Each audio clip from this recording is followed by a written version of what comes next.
Давай соберем гидромолот. Приветствую, дорогой друг. Сегодня мы собираем гидромолот. Итак, с чего начнем? Так, давай первым делом поставим двигающийся элемент. Вот. Далее поставим кабину, где будет находиться наш водитель. Следующим поставим гусеничный трак, чтобы наш отбойник мог двигаться.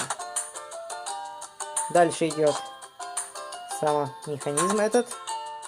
Дальше вставляем бак топливный. Ну и поворачивающий механизм, чтобы кабина крутилась. Ура, получилось!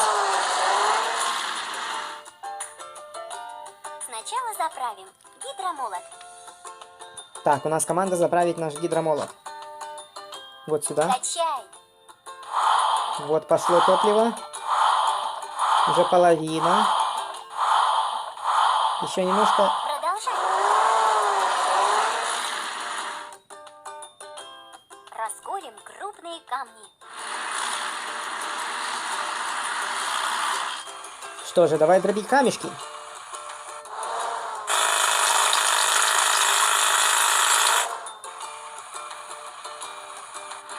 Все, мы все сделали. А теперь отмоем гидромолот. Ну, после работы нужно и помыть машинку.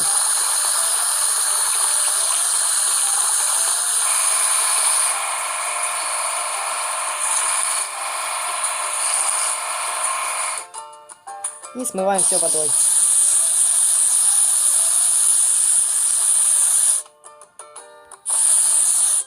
Все, мы все сделали.